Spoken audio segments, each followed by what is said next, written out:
We're back in the MCU, and it is glorious. Speaking of glorious, that's the title of this episode, Glorious Purpose, or more like Greatest Hits.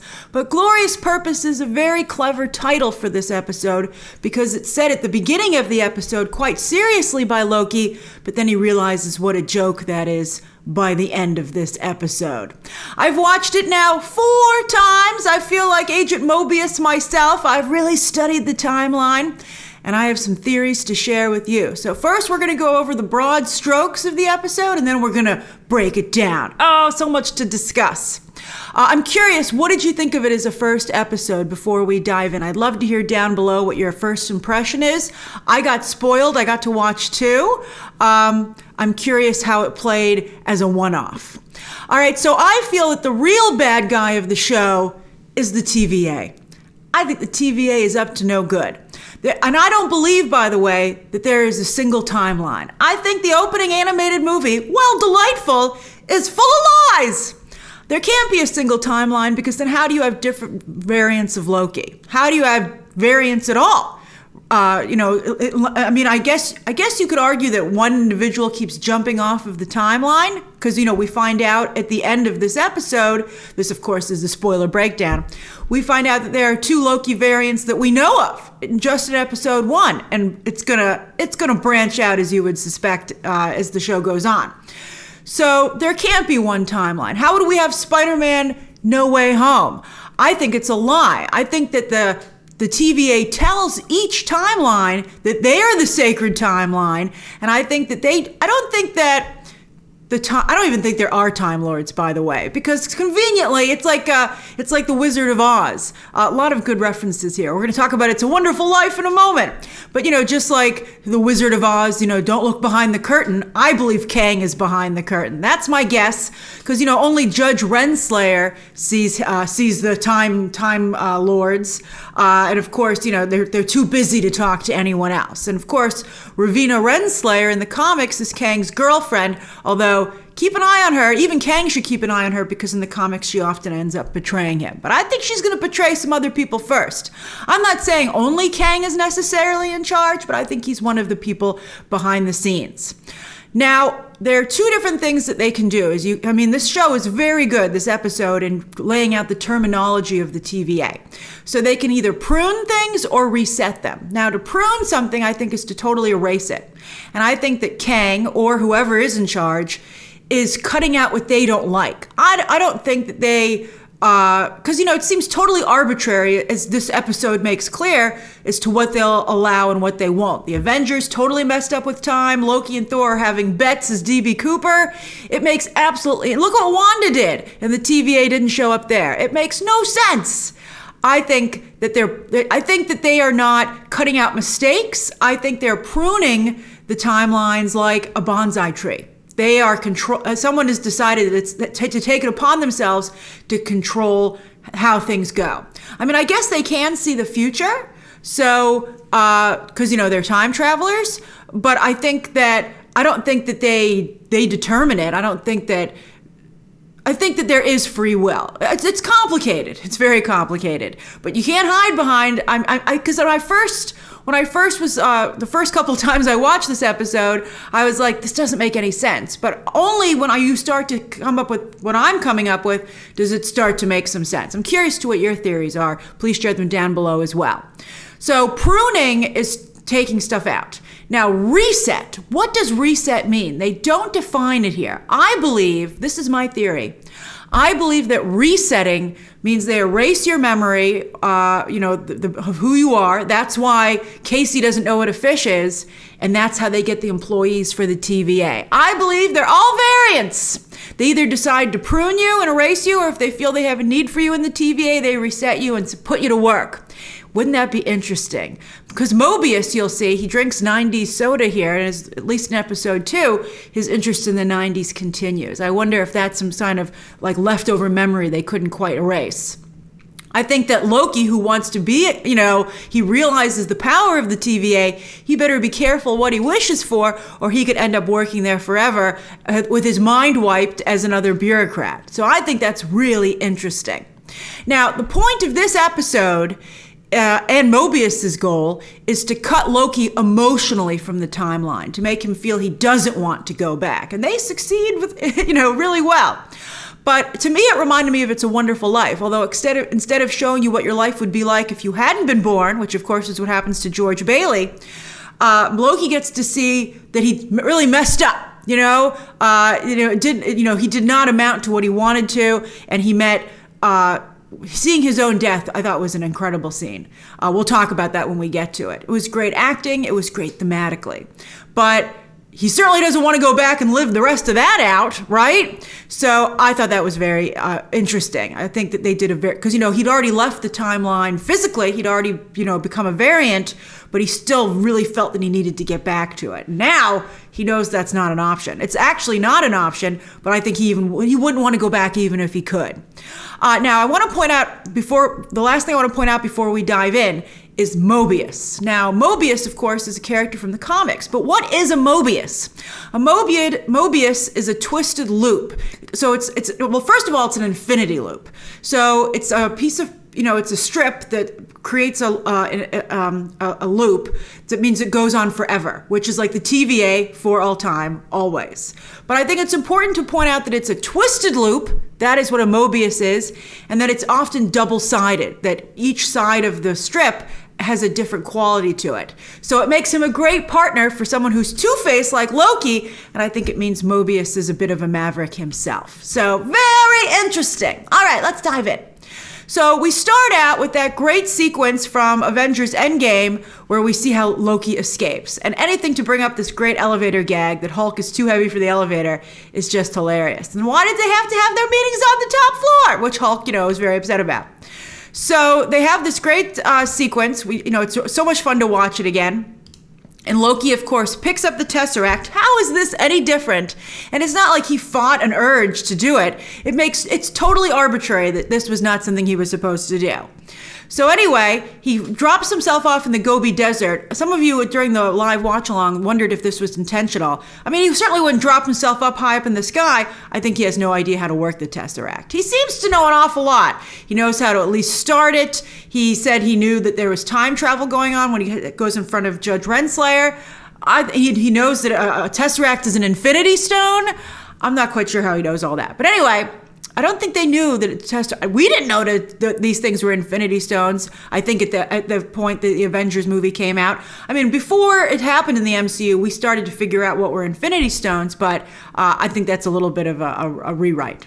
But anyway, he goes to the Gobi Desert and he goes right into God mode, right? Loki, another thing that's really great about this episode is that it starts to set up certain behaviors of Loki.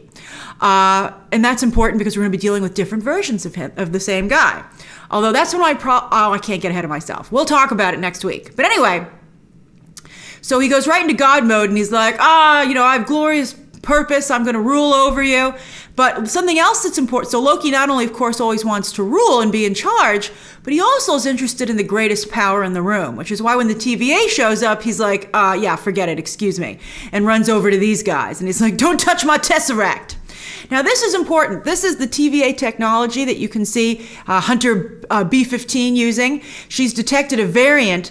Now, something that's going to come into play, especially also in episode 2, so I want you to learn it now, is that variants set off energy. That's how they're detected in the timeline. So Loki, by being here in the Gobi Desert, they never say the year, but he's clearly off time, puts out a variant energy, and that's how the timekeepers show up immediately, right? So they show up immediately, and if it hits that red line, that's when it's the point of no return. So when I was interviewing Wunmi Musaku, please check out that interview, link down below. She was fantastic. She said, as a timekeeper, if I see you, you're already a problem because I shouldn't see you. You shouldn't be in this time. So I thought that was great. I really explained her attitude. So at first you think, and Loki agrees. He also thinks so. What are those little sticks going to do to me? He's a god. And I like that he's like, I've had my fill of idiots in armored suits telling me what to do. But these sticks turn out to be quite formidable, and they not only can prune you, as we find out, erase you, but they can slow you down. At first, we think that it's just a slow motion shot, but when Hunter B-15 steps into the frame in real time, we see that she's just slowed Loki down. She's like, but you're feeling all that pain in real time. And I was like, well, wouldn't that actually be better? Because it's not slowed down, so it's not a longer amount of pain. I'd be like, thank you. So we'll see. So she puts on this collar, which is very X-Men, and that, of course, allows her to control him, as we're about to find out. But anyway, first off, they put down this reset charge, and I'm like, wouldn't the reset charge need to go when he first left the timeline, right? If we were truly trying to fix the timeline, I'm like, this doesn't make sense. So anyway, but these timeline resets are very important, because we find out that the other Loki variant is trying to steal them. And here you see one start to go off. I'm not quite sure what happens, how it resets the timeline. Does it kill everyone in its radius? Or at least reset them a couple of minutes? I'm just, it seems it's not particularly well explained. But Loki's trying to figure this out too. So he's like us, which is good. Both Mobius and Loki take turns, filling in for us, which is great. Makes them very particularly likable characters.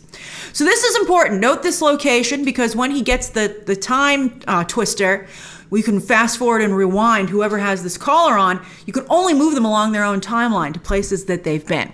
All right, so he comes out, he goes into this booking room where there's a scroll. That scroll broke is a variant as well.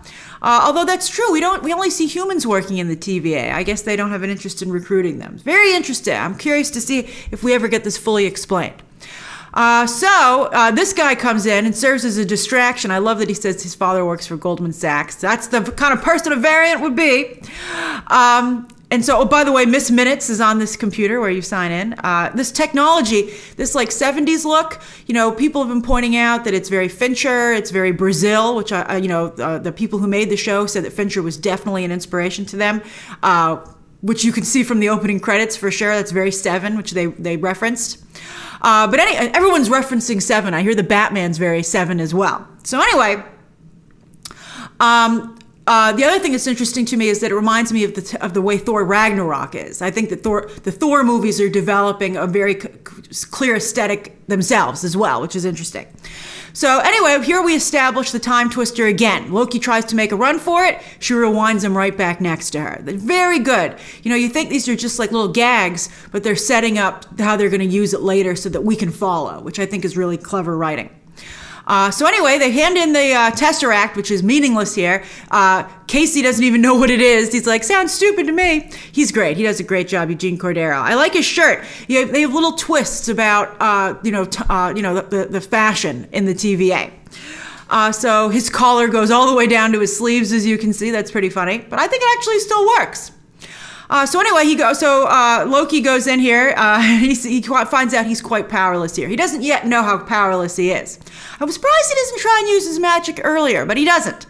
But anyway, this robot reminds me very much of what happened to Thor when he got processed in Thor Ragnarok, of course.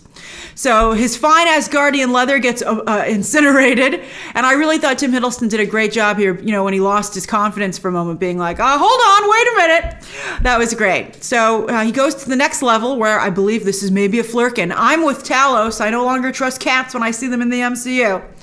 So this is funny. This guy's playing solitaire, as you can see on this little computer here.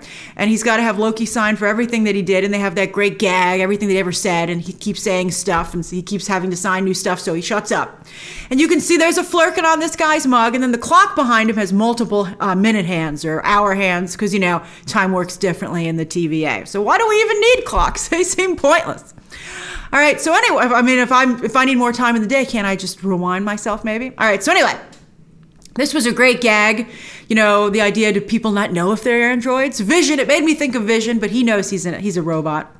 I like that Loki was a little nervous that maybe he was a robot also and didn't know it. But he wasn't. He got his oral time stamp or whatever. We'll see if they ever actually use that.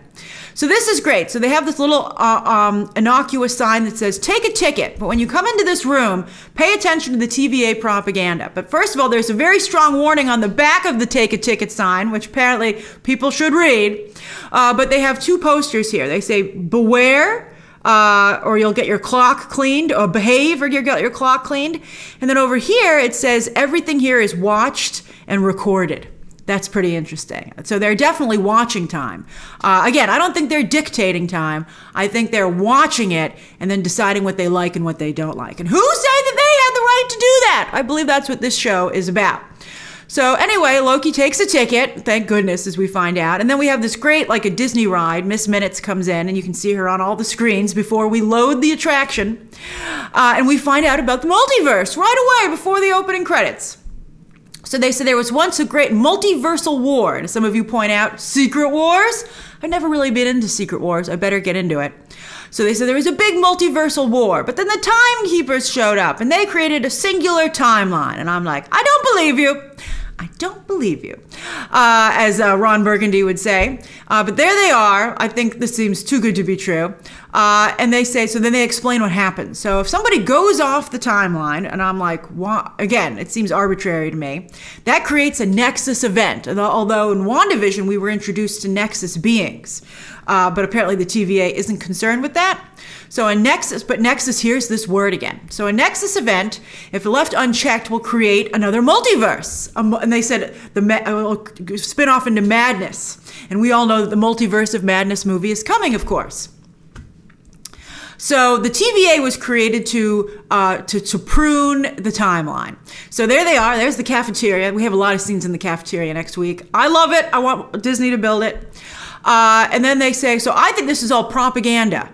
Propaganda to make it look like variants are evil, when in fact, I think all of these people are former variants.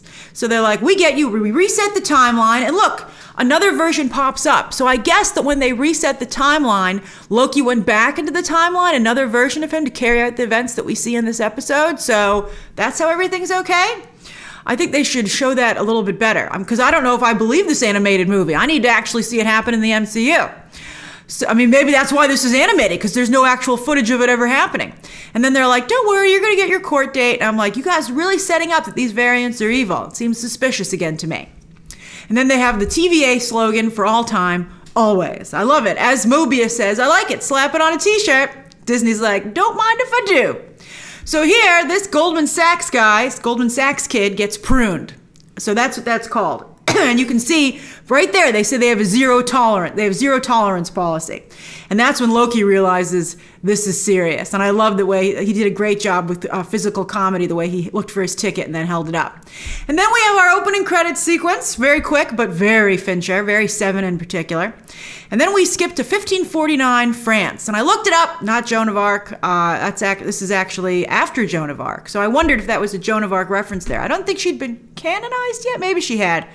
It also looked a little Captain America-y to me, but I don't believe that's what the reference is. So it's a crime scene, and they say the stab wounds match the other situations where these, our squads have been ambushed. So anyway, so there's a witness, and it's this little girl, and we'd seen this shot from the trailer, and we were like, it's Mephisto, but it's not. Well, at least not in this, and not in the context of this the show. It's a Loki reference, because by the way, he shows this little girl this technology, which means this version of her is probably gonna be killed when they reset the timeline. So I'm like, Mobius acts all sweet, but I'm nervous. And then you get a close-up of this picture of the devil, and it has a blue mouth, which is very important because so does this little girl, which I think is a reference also to frost giants, because Loki, of course, is technically a frost giant. So I think that's pretty interesting. He's a runt of a frost giant, but that's his natural state. So fascinating. So anyway, this little girl got this kablooey gum, which also has like a little version of a little Loki on there. It looks like frost giant form. And this is very important. This is a very important thing going forward. And I think it's also very foreshadowing. So I'm excited to talk about it with you soon. All right, so he gets, while they're cleaning up the crime scene because it's about to redline, someone else, another bureaucrat, says, we just apprehended Loki. And here's where you can see they have the sex fluid, gender fluid. Now, they've said in an interview that they worked very hard to have that on the show because they know it's important to a lot of people. But I'll believe it when I see it with Disney. I would love to see it happen. I think it would be fantastic because, it's such a big part of who the character is in the comics, particularly today. But I suspect it means there are different versions of Loki that are different genders, through that the variants. I suspect that's what it is. I'd be delighted if they actually do it, but let's just see. So he's been apprehended, and he's before Judge Renslayer. So I like the whole conversation's very interesting. First he says, I think you want the Avengers. And I like the joke where he says, I can smell the cologne of two Tony Starks. I thought that was pretty funny. And then they're like, nope, that was supposed to happen. And like us, Loki's like, this makes absolutely no sense. And he's like, I'd love to speak to the timekeepers, God to God. I thought that was great. And they're like, they're too busy to talk to you. They're too busy to talk to anyone. And I'm like, again, suspicious. Then Loki says, I'm guilty of doing this. And he tries to use his magic, and he looks like he's doing some butt clenches, which I think is hilarious. Does not work, because magic doesn't work in the TVA, which I think is an interesting distinction. I'm not sure why it doesn't work there, but they are vulnerable to it when they go back into the timeline. So it seems like it would be bad for them that magic didn't work there, because they weren't prepared to deal with it when they had to go up against it. So I'm still not quite sure what the point of that development is, except that it makes Loki powerless and more malleable within the show, right, within the TVA. So he realizes that it's serious. He's not going to be able to get out of this. And they say, you're going to be reset. And he's like, what does reset mean? And we're like, yes, we would like to know that. I've told you my theory, that he's going to go work for the TVA. And he's like, this is not how my story ends. And then they say the most devastating thing they could, I think, to say to anyone, but particularly Loki, this was never your story. And I'm like, wow, ouch. Give the man some dignity as you reset him. But I love that Mobius comes up and approaches the bench, and he wants custody of Loki for his case. Now, I think this is now talking about setting up the way of behaviors of characters. I've noticed something about Mobius. Mobius will say something very aggressive and pointed at a person that's meant to be kind of like an undercut, but then he'll cover it over with a compliment and to make you feel it's no big deal. Like he says, I feel like I'm always looking up at you, which is a commentary as to how the TVA is put together to make him feel smaller and to make Renslayer seem more important. But then he says, oh, I like it. It seems appropriate, So I think that's a very interesting quality. And you see him use it a lot with Loki when he interrogates him. So the music picks up here, and I love that the soundtrack is so good on this. So he's like, you're mine, Loki. So he's taking him to an interrogation, and we get a look at the TVA in all its glory. And we have some funny banter about burning this place down to the ground. And he says, I thought you said there was no magic here. And he said, there isn't. But I'm like, but in Thor, the Thor movies themselves, they said that magic is just science that people don't understand. So technically there is no magic, so Loki's magic should work here. So I don't get that. But anyway, again, such a strong focus on the timekeepers. I think that's also propaganda. I believe they're either dead or never existed. All right, so Mobius introduces himself. We've seen this scene a whole lot in the trailers and all that stuff. So he takes him to this interrogation room. And I like the line that this looks like a kill me room was very funny. But Mobius is like, no, and again, this is where he does the slap it on a t-shirt line, which I thought was hilarious. And great lines here. And I always agree with Loki. He's like, trust is for children and dogs. I think, it's like, I think he's got a point. So anyway, they really set up that Mobius is enjoying a beverage. And as I told you in my non-spoiler review, that's Josta soda. They really make an effort I'll show you the shot. They really make an effort to show you that label. Now, Josta soda is the first energy drink that was ever mass produced for mainstream consumption by Pepsi, and it was in the 1990s. And you're going to see that Mobius is, again, really drawn to the 90s. So, interesting.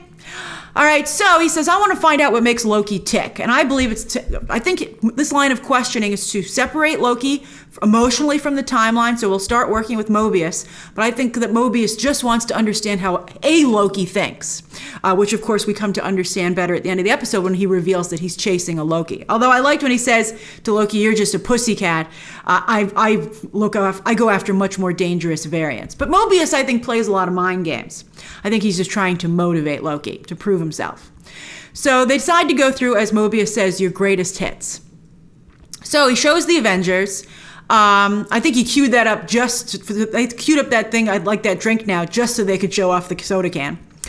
So they have this shot, and he says, why do you like to hurt people? And, we get an explanation at the end of the episode, which I don't believe, because look at the smile on that face. He's not playing some pantomime to just try and get power. I think he's genuinely enjoying himself. So anyway, then he says, Mobius says, you're really good at getting out of situations that you create that are bad. And we find out that DB Cooper has nothing to do with this show. It's not a mission, but it was a bet that Loki lost to Thor, which I thought was hilarious. I thought that was a really funny way to go with that. And again, pointing out the arbitrariness of the TVA. What about this meddling in the timeline? Why is that considered okay? So they continue and they go on, and we also set up the time twister yet again. And I liked the line where, Mobius says, back in your cage, I can play the heavy keys too. I thought that was fantastic. That was a great line. So here, I think Tom Hiddleston's Loki is on to something where he says, I don't believe any of this. I just think this is an illusion of control. This is all for show to really, put me on edge and to feel that you have the upper hand. And again, I think that there's some truth to that. But then, since this isn't working, Mobius decides to go for the emotional jugular and show him the death of his mother and that he is responsible. So he goes into Loki's future. And of course, we know that their mother is a sore point for both brothers because that really affected Thor in Avengers Endgame when he had to travel in time and he came across his mother as well. So Loki finds out that in an effort to take out Thor, he accidentally killed his own mother. But he doesn't believe it. He's like, where is she? I know you must have her in here somewhere. It really sets him off. And then so he has to be rewound again. And that establishes that the things around you don't move, just you physically, so because the chair didn't go back with him. So that's important. So this is a great shot because he literally has Loki on the floor and he's offering him a hand up. It's very emotionally manipulative. And then the winners are in the background. It's like, these guys are doing great, Loki, and you've lost. I'm your only hope. Very, very clever. Great all around. I love that shot. And so he helps him up, and I didn't catch this the first time I watched it, and so that's a fabulous sleight of hand. Loki totally takes the time twister out of his pocket. Usually when I see people pick a pocket in a movie, I'm like, how did the victim not feel that? But here, because it's done in tandem with this movement of helping him up, I think it's reasonable that Mobius wouldn't have felt it. So it's really quite clever. So he picks him up, but then they get interrupted. Good timing for Loki. Hunter B15 says, I need to talk to you. We have a situation. And she's like, just reset him. And he's like, you want to reset everybody. And so Mobius goes back in the room. And sure enough, he discovers that Loki took the time twister and he's rewound himself to when he came in. I don't know why he's not exactly where he came in. That makes no sense to me. But here he is. He's where processing is. So he sees the guy who took the Tesseract, and he goes after him. And so then, Mobius and, also it's important in, we haven't seen it yet, have we? Yes, right here. See, this is more propaganda. Tidy timeline, stable society. Who are you to say? All right, so so Hunter B15 and Mobius are on the prowl trying to find him. And then he goes in here and he corners Casey in a cubicle and he says, I'll gut you like a fish. And this is where we find, and I think that's interesting. Again, that's Loki's go-to. I don't think it's not a pantomime. He feels it's the best way to get compliance and the fastest, just to threaten violence. And he's willing to go through with it to make sure he gets what he wants. So anyway, this is where they establish that Casey doesn't know what a fish is. And again, do they not serve fish in the cafeteria? Doesn't he have to study the timeline? How has fish not come up? It makes absolutely no sense. All right, so anyway, he gives him the Tesseract, and he finds out that it's literally in a drawer with a bunch of Infinity Stones. And you can see there are multiple ones because they're from different timelines. Again, right? It has to be from different timelines. There can't be a single timeline. And they're just in there like tchotchkes. I think that's absolutely hilarious. They're just roaming around in there. And Casey's like, yeah, some of the guys use them as paperweights. And then that's when Loki realizes that the TVA perhaps is the greatest power of all, as he actually literally says. And maybe that's what he should want. Because, of course, Loki is drawn to the biggest power that he knows of. And he wants to control it. But again, those Infinity Stones will work if you take them out of the TVA. So the TVA can't manipulate them.